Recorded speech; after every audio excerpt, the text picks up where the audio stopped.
If you're joining us for the first time, welcome. My name's Tina Wright. I'm a psychological therapist, CBT, accredited CBT psychotherapist, mindfulness teacher, chronic pain and anxiety specialist. And today we're joined by Claire from the Disruptive Yogi.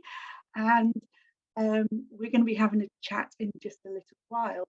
First, I just want to say thank you for joining us on these talks.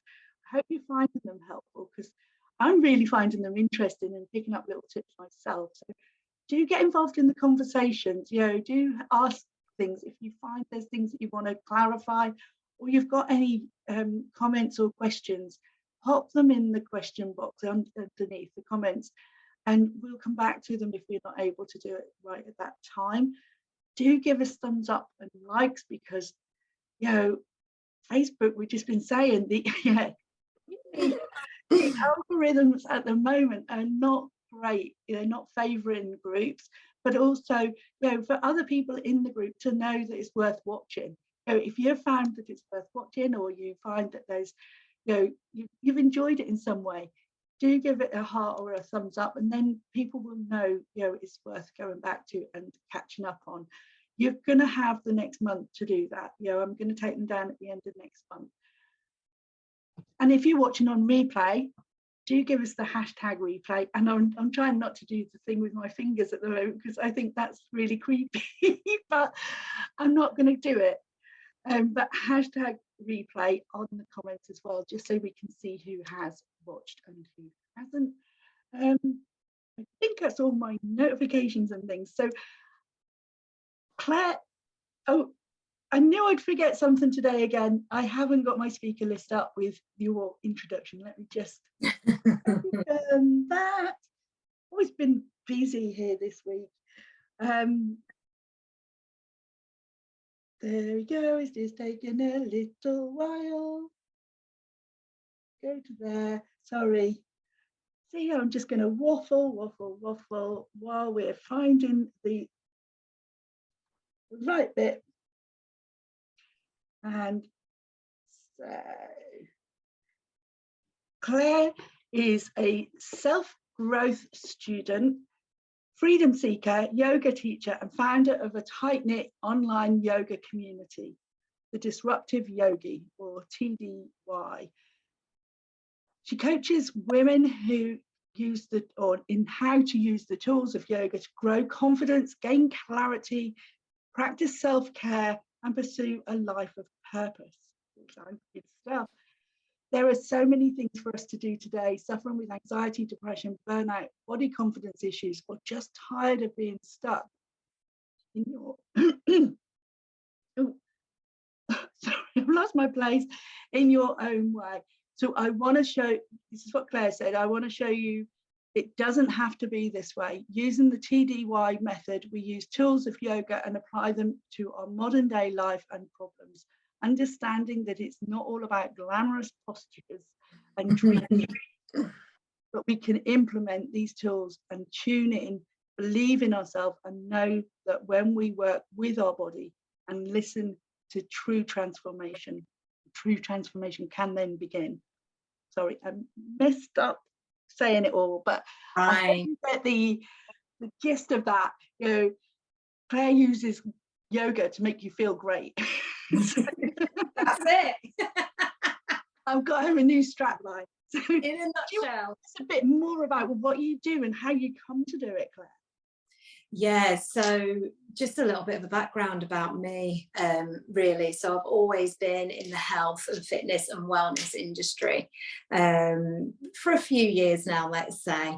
And so I've always been about taking good care of yourself, what you're kind of eating, moving, etc., etc.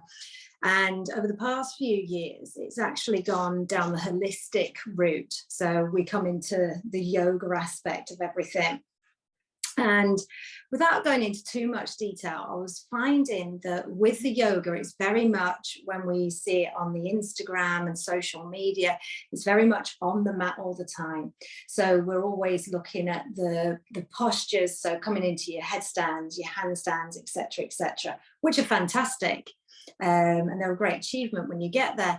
But what I wanted to delve into was, how can we come off the mat and still apply yoga to our everyday life? So how do we kind of bring ourselves back to a state of balance by using yoga?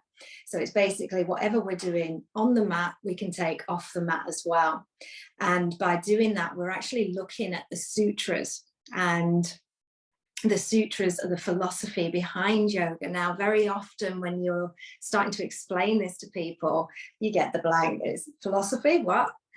So how do we do that to bring it into our modern day life? And at the moment, you are seeing more and more of this coming through, with looking at your mindset and nourishment of the mind as well.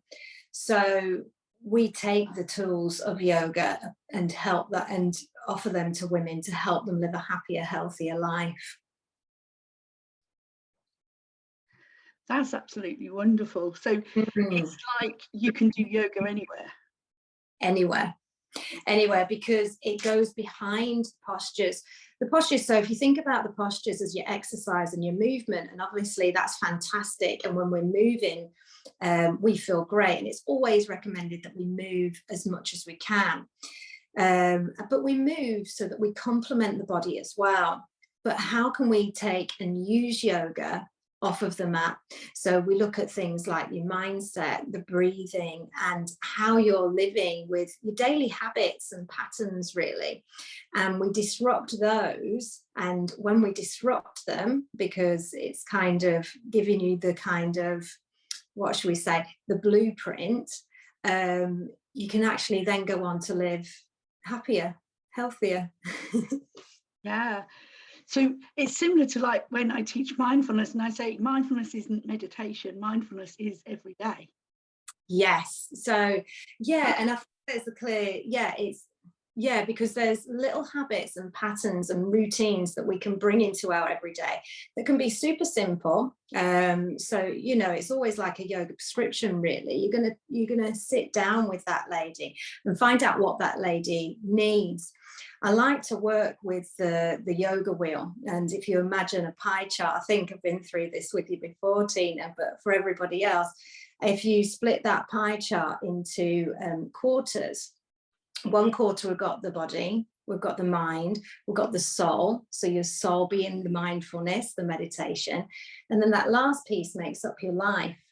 And where you're finding your unbalance, this is the piece that we can work on and give you the tools to kind of bring that back into equilibrium, therefore making your pie full.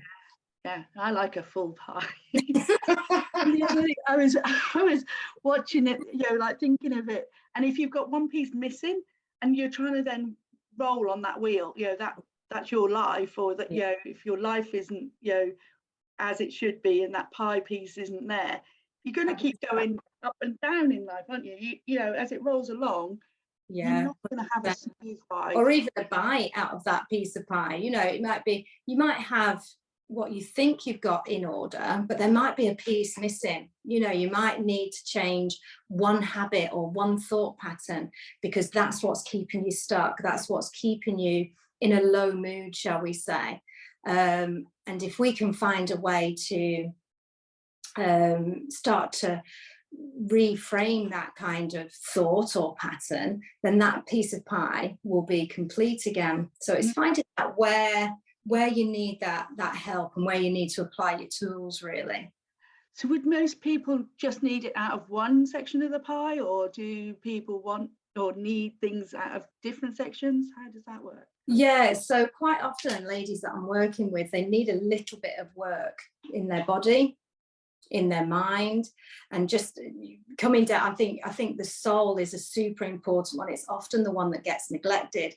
I think we're so interested in the movement, the physical activity, and we're go all the time, that the mind and that kind of staying still and taking that internal journey, if you will, often gets put to one side, and we'll sort that out later, we'll do that later. And you'll find that it's going to be the most important bit.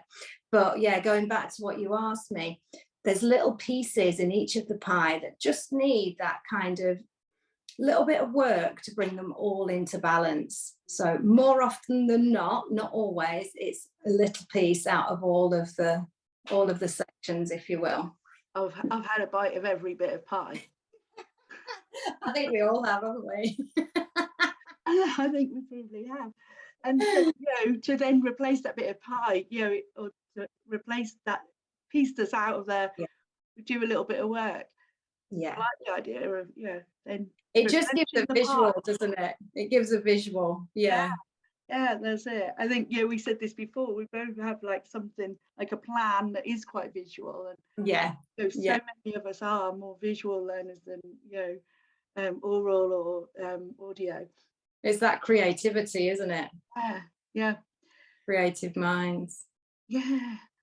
Yeah, and I think it's something that you're then able to imagine or visualize as you're working as well. You can see where you're building them bits back in, can't you? And you can see the bit that you're working on, whereas it can be too abstract sometimes.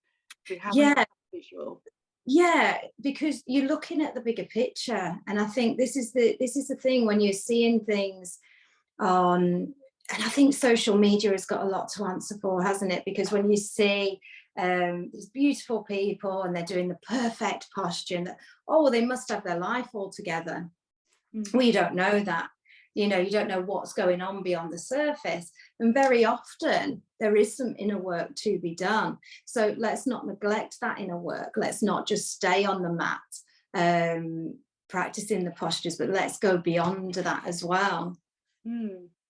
Yeah, I mean, I've just in the process, I've done the forms, I'm joining the gym again so I can start yoga again, because I used to do a lot of yoga. Yeah. Then when I got the fibro, it was like, this is so hard. And I don't think people always realize just, it's not hard. It's, but it does use a lot more calories and can be a lot more, harder than we believe it to be. When we see those pictures on Instagram and that, of people in a posture, yes, you think that holding the posture might be hard, but you don't realize that a whole yoga set can be like a routine or a sutra, can be really, really sort of can use a few calories up doing that. Absolutely. So it can be quite challenging, and I think this is the beauty of working with women and working with them individually as well. And it's breaking down these postures. So when you look at these postures, and I say this quite a lot in my classes, get into that headstand. There's a lot of work to get there, and you must do your fundamentals, your foundations, and make them strong. Obviously, you're not going to get up there, or you're not going to get up there safely. And it's about breaking down those pieces and starting at the very, very bottom. So things like, your cat-cow postures, your stretches, and just making sure your body is in the right place to then come into your bigger postures. And it comes practice. Yeah, it is practice. But the other thing I used to find as well, if I was able to be in the moment more with it and allow my breathing to align with what I was doing, it was so much more easier. If I was somewhere else in my head, still thinking about work, thinking about what we were going to cook for tea or something like that, I'd struggle, because my breath would be out of alignment with what I was doing. I'd be breathing in and doing this and breathing out while I was doing, and I'd be more puffed at the end and I'd have a bright red face, and that was just too hard today. What was that all about? I feel like I didn't do any, didn't get the benefits that you can get when you become like the mind and the body work together. It felt like it was very much like friction. And I think that's the difficulty of it. And I think a lot of people, they love the faster yoga. So when we talk about that, we're talking about your ashtanga and your vinyasa, and they love them. I love them too, the beautiful flows.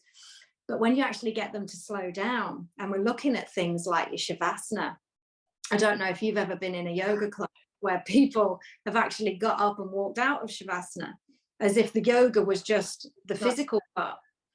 When it's the shavasana, and actually the practice of yoga, the movement, was actually the build up for Shavasana, which is your meditation. And it was to get rid of all the distraction and all of the built up energy. And it was bringing that breath and body together to create that moment of Shavasana. So in actual fact, it's Shavasana, the meditation, that you're doing it all for anyway. But yeah, the amount of times that I've taught, not so much recently actually, but people have actually gone, oh, thank you, and they're off out the door, and it's like, okay. Is So this what they're running away from, yeah, they're running away from that stillness. I think some people, and I get this as well, some people are often a little bit nervous at being quiet with themselves. Definitely. There's a lot of people like that. Yeah, get loads like that, in therapy. If we, say we're just going to do meditation, we're just going to, be with you for a moment, in this moment, and they're like, panic. Yeah. I've never still got too much to do. I've got too much going on in my head. I can't do that. It's, and if I'm still and I'm quiet, I'm going to notice my pain more. I'm going to notice, all the things that are wrong in my life more. And that becomes like another challenge to overcome. Because you run away with this. You can't separate yourself with that ticker tape of thoughts. You're always reacting to these thoughts. And you've got to slow down and separate the reaction and wait for that response. And that takes us to be still and to be in the moment, if you will. Otherwise, we're just working harder than we need to be. Exactly. And we talk about that so much when we're doing thought work, how slowing down helps you speed up. If you could slow your thoughts down and just react or respond to each one rather than react, you actually get loads more done. You're actually more creative, you're more productive, you're able to problem solve better. And it's the same with each part of us, isn't it? Our mind, our body.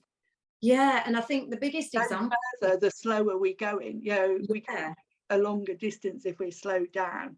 And I think the biggest example of that is I don't know, tell me, anybody in the comments, but when you're in a rush, when you're late, when you're kind of walking out the door, you forgot whatever, but when you're actually rushing, that's when the mistakes happen.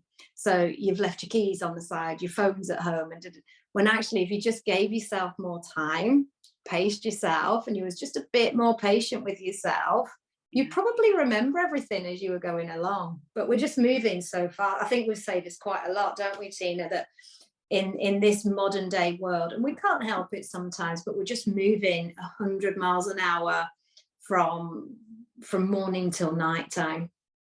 Yeah, we're just used to having things instantly. Yeah. Actually, we weren't designed for that. Our brains aren't designed for it. Our bodies aren't designed for it. We're meant to actually go work and produce our food. We're not supposed to get it from McDonald's. You're supposed to go work on the land to produce it, see it grow. And so there's this total mismatch between how our brain and our body is made to modern life. It cause problems. It is going to cause us to feel more, like urgent, that urgency of getting things done, and it's going to cause us to potentially hurt ourselves more physically and emotionally by trying to do too much too quickly.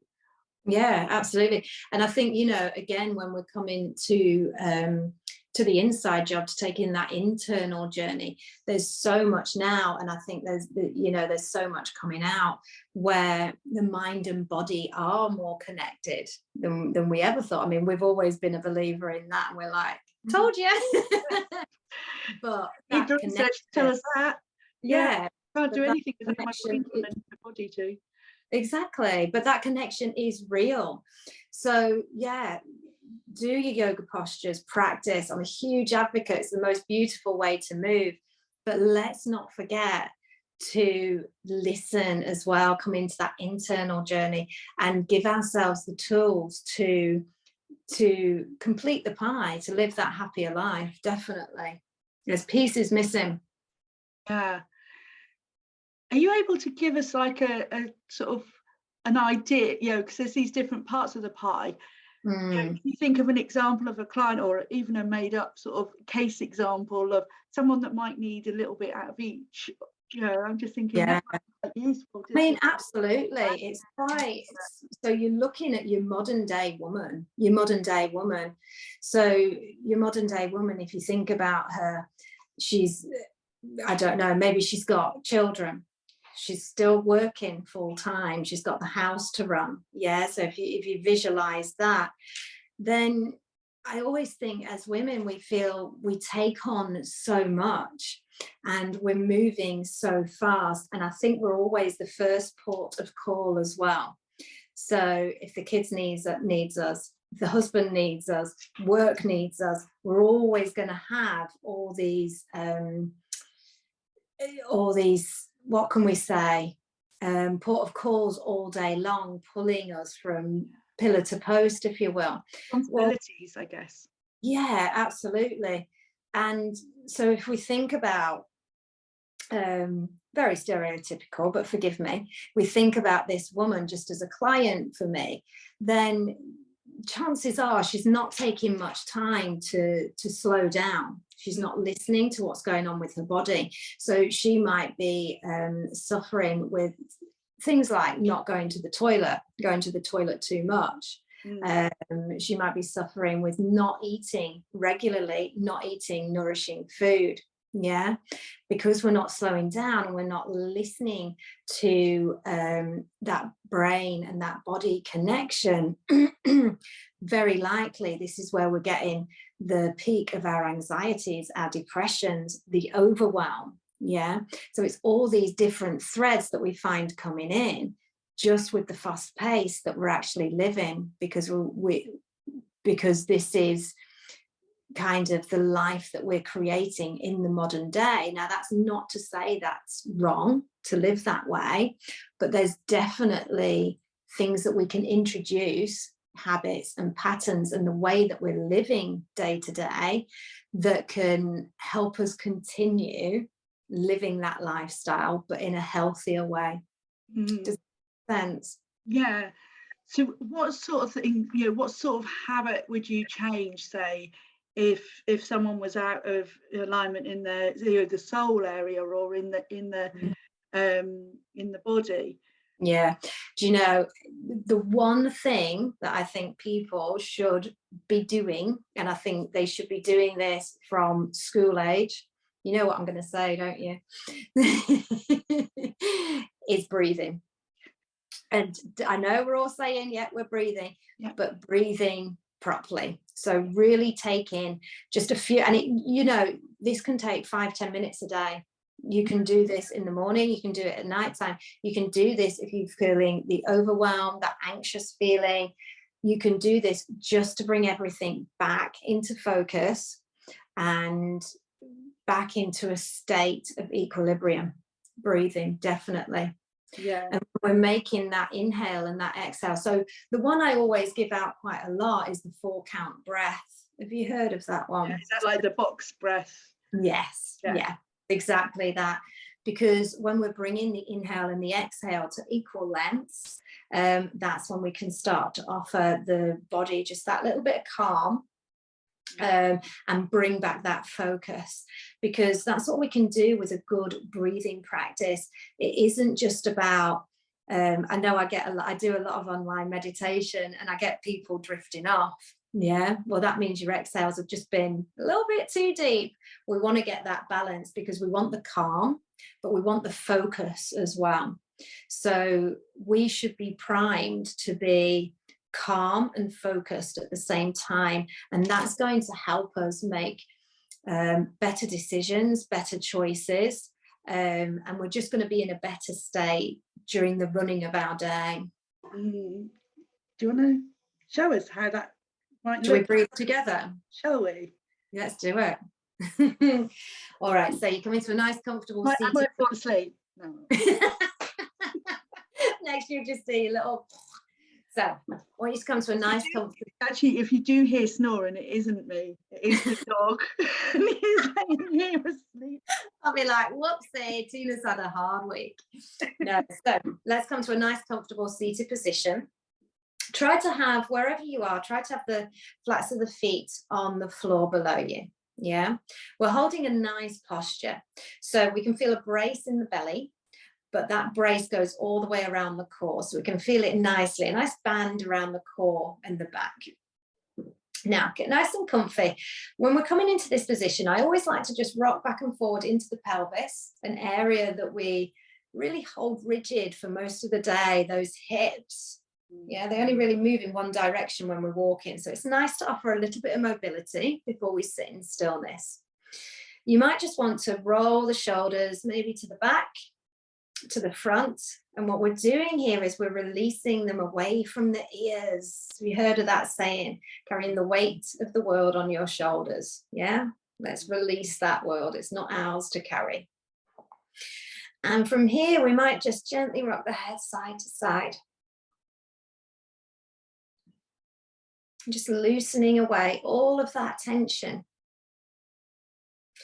And then just move that head gently center. You're taking a full inhale, nice deep breath in. And exhale. Again, let's take a nice deep breath in. And exhale. As you exhale, you might choose to gently shut down the eyes. If you prefer the eyes open, that's absolutely fine, but just avert your gaze so you're not really looking at anything in particular. Just guiding yourself through a body scan. So let's start from the crown of the head. Let's work our way all the way down. The muscles in the face.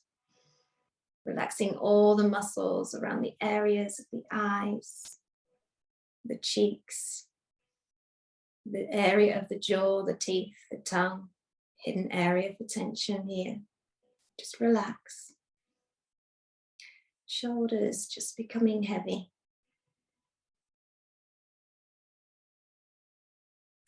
Grounding through the sit bones, relaxing the arms, the legs, the fingers, the toes. Everything just beginning to decompress and soften.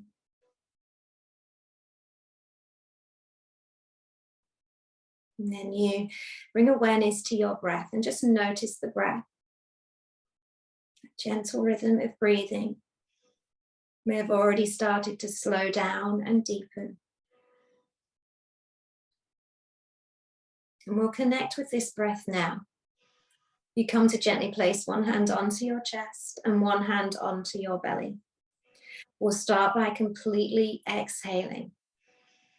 Now we take a nice deep breath in through the nose. Follow that breath down the throat, into your chest. Feel the chest lift all the way down into your belly. Exhale from your belly, from your chest, the throat, and the nose. Again, take that deep breath in through the nose, throat, chest, belly.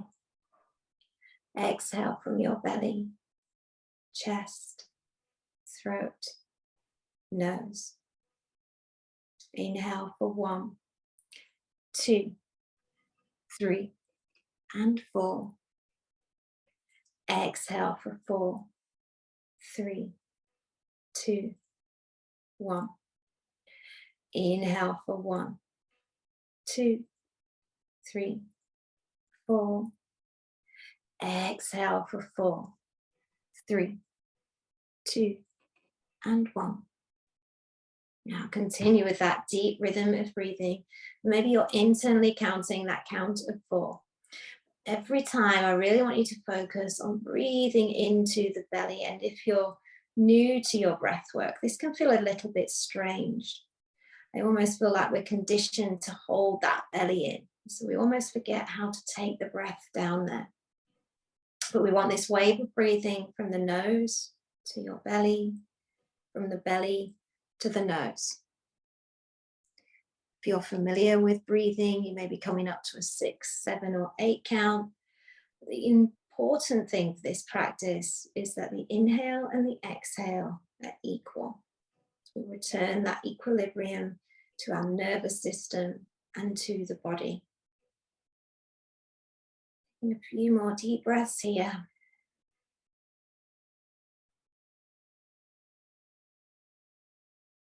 Wave of breath, nose, belly, belly, nose. Really enjoy that last full deep breath.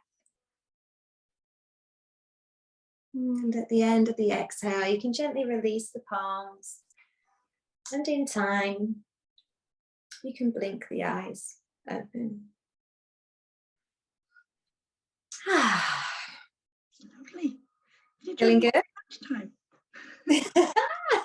Yeah, just pop on. Yeah, just pop on. Let's just have a couple of minutes, breathe in. I mean, I do, a few breaths between every client, between everything in my diary. I just take a few deep breaths, just recenter and ground back into, being here. Try not to carry in the last client, in my mind to the next one. So I've not got all the busyness that's going on. Yeah. And, it's just like, oh. And I think it's such a, an easy thing for us to, to do because it's with us all the time. Exactly. And what were we doing it for about not even 5 minutes? And you come back, and like I say, it's this type of breathing isn't meant to make you sleepy. We're not preparing for sleep. It is meant to keep you in a state of calm, but we've got that focus. So if you are kind of coming back and you're feeling, oh goodness, a little bit sleepy, then like I say, you just need to tweak those exhales because you've just kind of brought that nervous system a bit too low. Yeah. So in the breathing that I teach would be the exhale is extended longer than the inhale, because most of the time the people I'm teaching are in a panic state. Yeah. So if we're anxious, we need to give the brain the all clear signal. We need to let the brain mind know that everything's okay.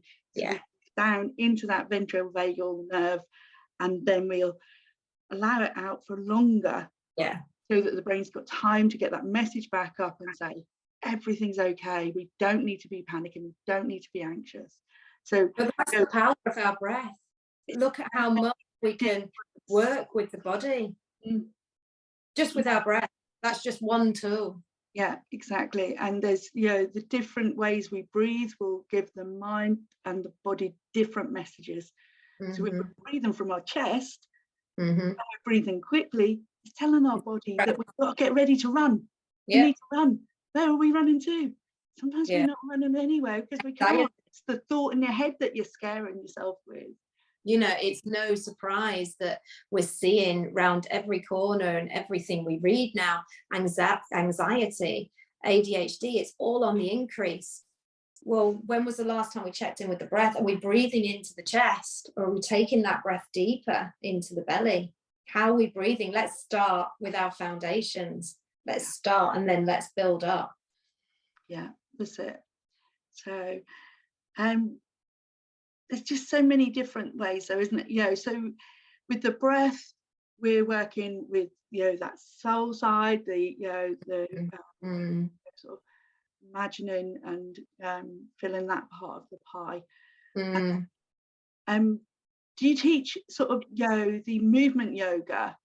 I do. In a, like, are there practices that people can not interrupt their day, but, that can, what's the word, that they can use in the day really quite easily, simply? Is there a similar sort of thing on the body side that?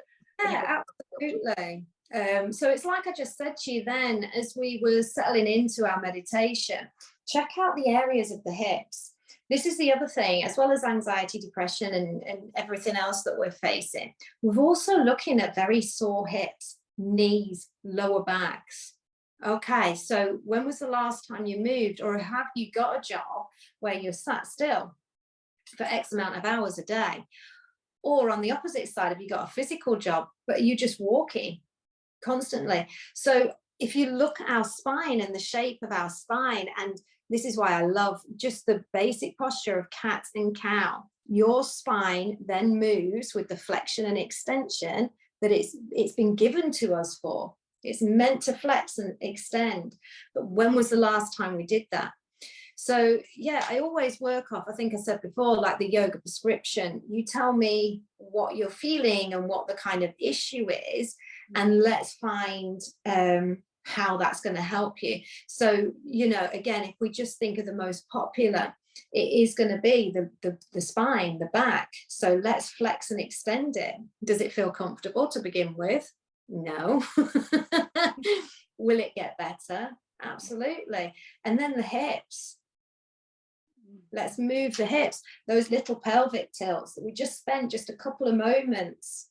And I think, you know, some women, and it's just bizarre how it happens, but they feel a little bit odd doing it in class, like, what? Because when was the last time you moved your pelvis, just that part, that hip area? Shoulder rolls. We carry so much, the amount, and you'll notice this. I challenge you and everybody watching this today, how many people walk around like this? Because you'll notice it more and more now. Yeah. We just carry everything. I always, you know, I knew that that's where I'd carried my tension, you know, because one of the first symptoms I had of stress illness was, you know, my shoulders would create a headache. And that, you know, you said earlier about carrying the weight of the world on your shoulders, and I knew which one, you know, depending on which shoulder was the tightest, was whether it was a work issue or a family issue. You know, our body tells us so much, doesn't it? You know, all right, you've got something that you feel responsible for. Yes. You know, that you're responsible for, that you don't need to be carrying what's in, you don't need to hold on to. So fucking it off and actually. Yeah, let it go. Let it go. Whoops, there's a sutra. Exactly. And do you know what? I've been making a note of the words that are said most frequently during this summit, because I was going to do like a little, you know, they call them the brain, you know, like where they show you all the different words, the word picture thing.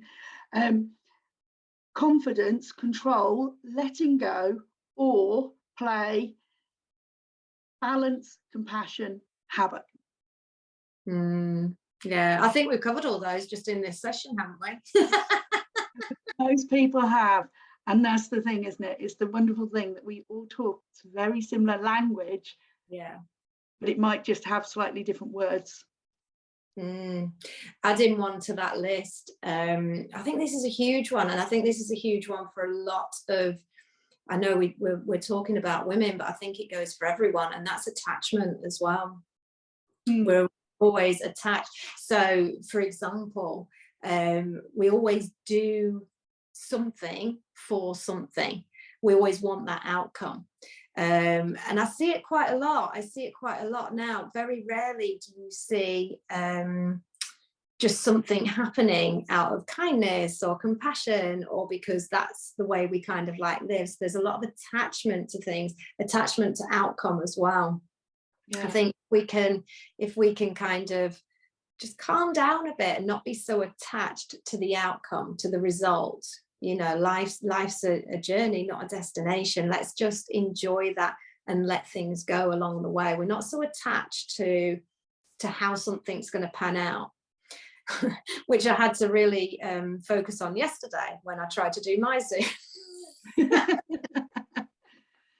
That's the thing though, isn't it? Yeah, we know this, but we still are human, so we'll get attached. And it's always going to be work. Always. We're always learning and we're always growing. I think the thing is with that is that we've learned that because of society, the way societies are set up, you know, Western societies especially, you know, there is more attachment to, you know, outcome, because schools and, you know, our whole education and our academics, our employment situations are based on, you do this, you get that. You know, you work hard, you get the grades. You get grades, you get into uni. You get into uni, you then get into, you know, a good job. You get a good job, you then get the money. You know, and so it's always this, you know, you attach it to one thing and the next and the next. Absolutely. Always grabbing for the next rung of the ladder.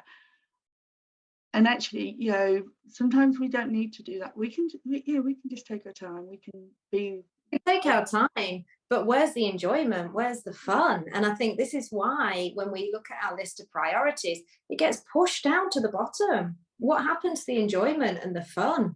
Because you ask me, that should be right at the top. Are you enjoying what you're doing? Yeah, that's it. Are you having fun? yeah, you should love the job that you do, and and love I the life think that you live. yeah, And yeah, yeah, it so makes it a lot no. easier. Yeah, absolutely. And I think, the thing is, the school systems aren't designed to teach that, for youngsters. I know my son was told, when he was done his first year at college, and then he was sort of deciding what to do the second year. He was thinking about doing motor mechanics. He loves cars. He loves the ins and outs Mm, of how they mm, work. And he was told by someone, "Oh, don't do." Well, the guy that was running the course said, "Don't do it if you love it. You'll end up hating it." mm. That's his opinion.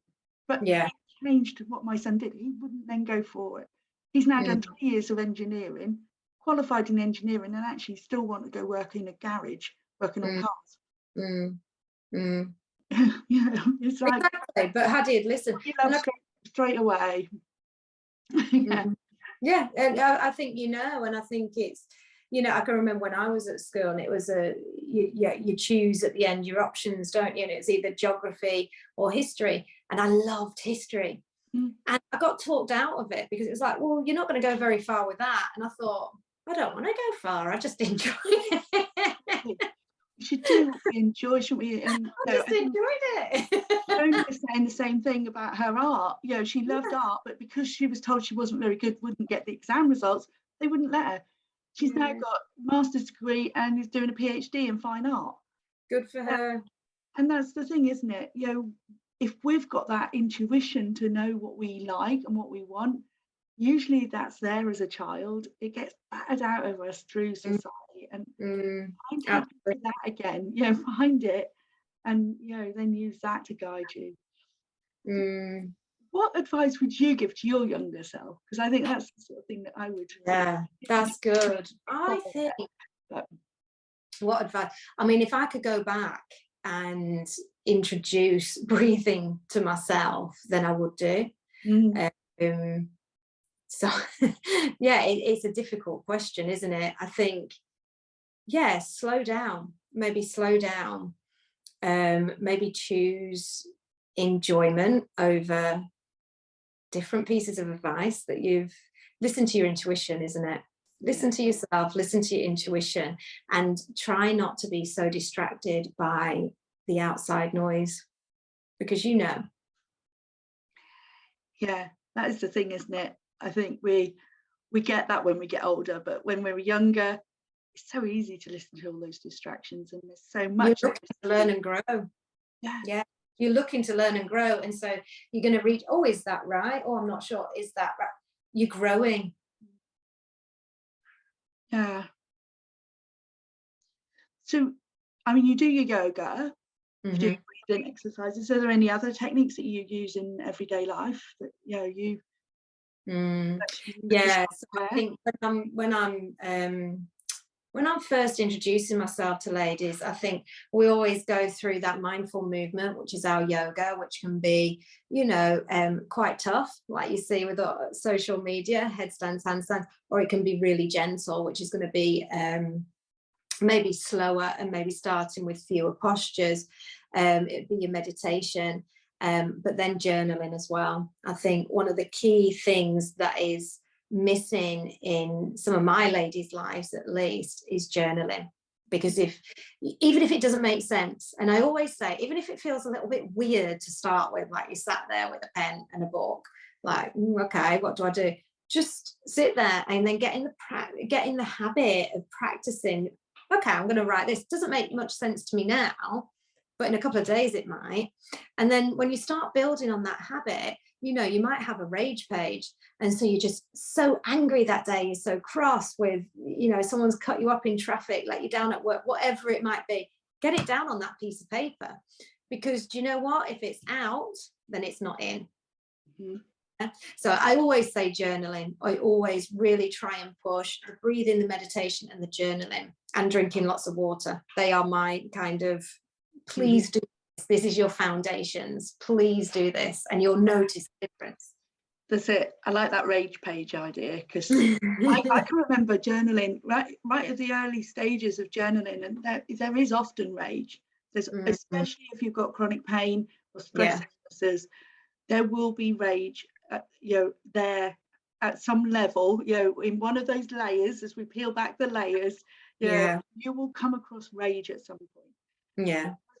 We can't get to any age without having rage. And actually, I can remember doing my journal, and I didn't notice it at the time, but when I sort of sat back afterwards in floods of tears and was like trying to come to some sort of present moment again, I realized I'd been writing like that. And I'd used the pen, holding it in a fist, and I'd like a 3-year-old, because it was the 3-year-old that was writing that. It was the 3-year-old that had that anger. The 3-year-old was hurting and just needing to say how much they hated this, that, and the other, and didn't like, you know, this part of their life, and how angry they were with, you know, the things that were going on at the time. So, when you get into it, it's a way of letting that anger out on paper in a safe way. Well, you don't even need to keep it. You could throw it away. I advocate getting rid of it straight away. I have a what do they call them? A burner? No, fire pit. That's the word. Just here, and page gets ripped up and burnt. Nobody else can read it then. And it's like closure as well, though. Closure. It was here, it's on here, and it's gone.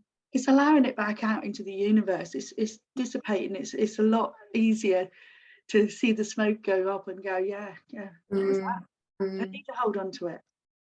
Amazing. Yeah, so journaling is a brilliant technique, and it's, you know, there's so many different ways to journal as well. Absolutely. Yeah, again, you know, there's no wrong or right. It's you. It's how you want to do it. You can do it whatever comes to mind. Like I say, I think we get so used to not listening to looking at the external instead of the internal, and it's like, oh, well, they do it this way, so this way must be right. Not necessarily. Does it work for you? No, then do it your way. Yeah, that's it. I just added creation and intuition down on the sheet, because I thought I need to write them down while I'm thinking about it. It is amazing how, you know, so many people on this week, you know, we've all come a totally different journey. We all started off at different places, we live in different places, we've had different backgrounds, but we do all come to these same conclusions of the things that are going to help as well. That's why the conversations last so long. But it is, isn't it? It's the movement, the breathing, the journaling, the looking after your health and well-being by, you know, like hydration, nutrition, and creation, you know. And it's like, you get all those together. If you find ways of creating them as habits on a daily basis, that's your self-care package. However it looks for you, and then it becomes your new way of being. Helps to buffer against anything else that happens in your life. And it really is that simple, you know. And I think that's, I don't know, I get really confused, because I think a lot of people go for a most complicated route to things, but it's simple. It's just so simple, and just keep it simple. And I think it's the outdoor noise that distracts you. But if you keep yourself centered and you do know yourself, if you slow down and you listen, you do know yourself and you do know what you want. It's just putting the tools and the markers in place to do it. Yeah, and if you don't know yourself, which, you know, so many people don't, if they've had a lifetime of trauma, or you know, had very difficult upbringing, but we sometimes don't get that chance to explore ourselves as a child or a young person, and so we miss that part of learning about yourself. And so, you know, do that as well. Explore and find which bits work and which bits don't, which is why, you know, the whole summit come to be as it was anyway. Was because I wanted to give everybody a taste of the different types of things. Absolutely. Have a little taster of this. Does this feel right for me? Does this feel right for me? You know, and it might be that yoga is the right movement for you, or it might be that, you know, you prefer to go running, or you prefer to see a physio, because the movement you need is, you know, to get someone else to move your body for you, because you can't.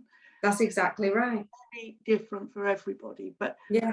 it's finding out what works for you and then sticking to it, creating it as a habit, and then it will be that buffer. I just think stay curious. I don't think there's enough curiosity. As you get to be an adult, I think you're always curious as a child, and you've got to come back to that curiosity. That it isn't Lisa Johnson saying it's not a cookie cutter. Yeah, stay curious and try different things, try new things. So what if you don't like it afterwards? Okay, you tried it, next thing. It's I think that's just one of my values, if I will. I like to be curious about things.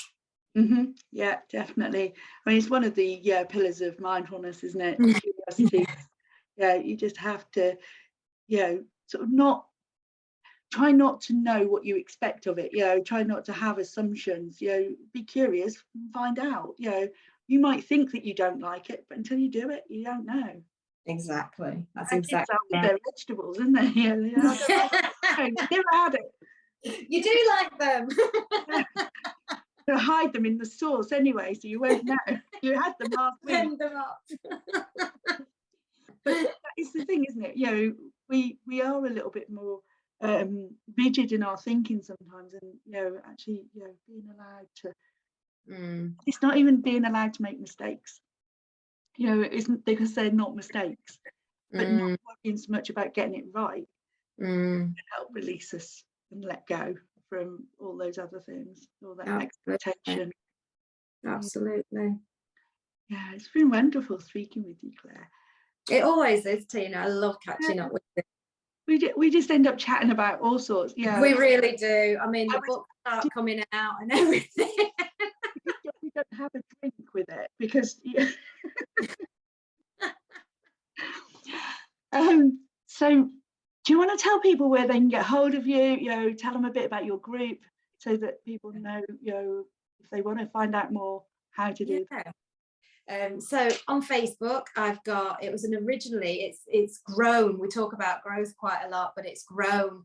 So it's called Meet Me at Home with the Disruptive Yogi.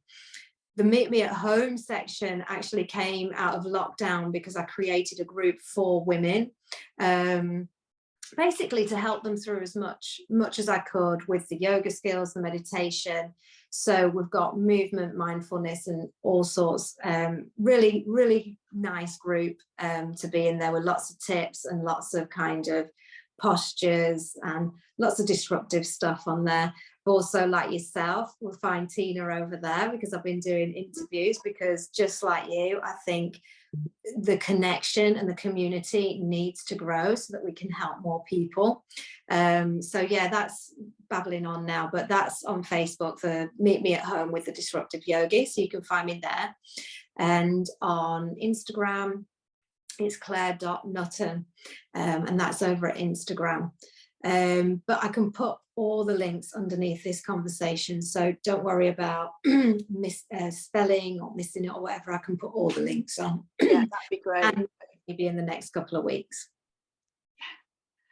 Yeah, so thank you so much. Thank you so much. It's a nice way to spend an hour in the day, isn't it? It really is. Talk about things we love. So, yeah. For anybody else, who apart from Claire, he's probably got some work to do. But later on tonight, 7 o'clock, we've got Pujita Patel with us, and she's a mindset coach. She always plays it down, says she's just a mindset coach, but actually she's got a lot of other stuff going on. Her and her husband run a hotel business as well. She's got kids. She's got a very busy life. But yeah, we'll hear more from her from 7 o'clock this evening. And then tomorrow, the last day, and we've got 3 talks tomorrow, and I can't remember exactly the times. Oh, I can. 10 o'clock is Sharon Thompson.